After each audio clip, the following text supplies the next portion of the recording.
தென்காசி மாவட்டம் சங்கரன்கோவில் அருகே சாலை விபத்தின் போது பள்ளி வாகனம் நூலிழையில் தப்பும் வீடியோ காட்சி வெளியாகி பதற வைத்துள்ளது. முதலில் அதனை பார்க்கலாம்.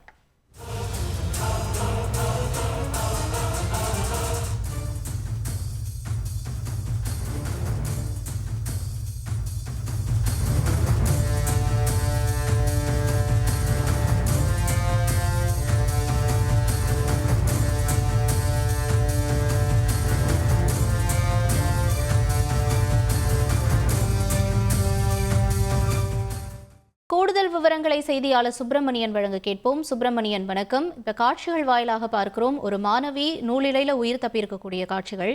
அந்த டிரைவருக்கு ஏதேனும் அடிபட்டிருக்கா? என்ன சூழல் நீடிக்கிறது? அது தொடர்பான தகவல்கள்.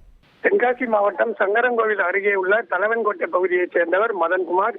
இவர் தன்னுடைய லோடு ஆட்டோவில் சங்கரன்கோவிலில் இருந்து தனது சொந்த கிராமமான தலவன்கோட்டை நோக்கி சென்று கொண்டிருந்தார்.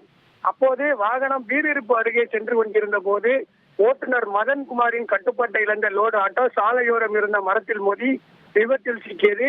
அதே வேளையில் எதிர்த்திசையில் நின்று கொண்டிருந்த தனியார் பள்ளி வாகனத்தில் வந்திறங்கிய வீரிருப்பு கிராமத்தைச் சேர்ந்த 2 மாணவிகள் தனியார் பள்ளி வாகனத்தில் இருந்து இறங்கி சாலையை கடக்க முயன்றனர்.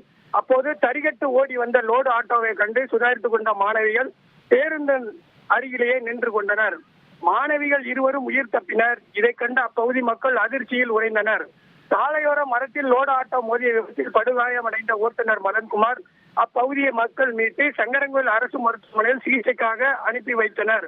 தரிகட்டு ஓடிய ஆட்டோ லோடு ஆட்டோவினால் பள்ளி மாணவிகள் விபத்தில் சிக்காமல் இருக்க பள்ளியின் வாகனத்தின் அருகே நின்ற சம்பவம் அப்பகுதியை மக்களிடையே அதிர்ச்சியும் பாராட்டையும் பெற்றுள்ளது.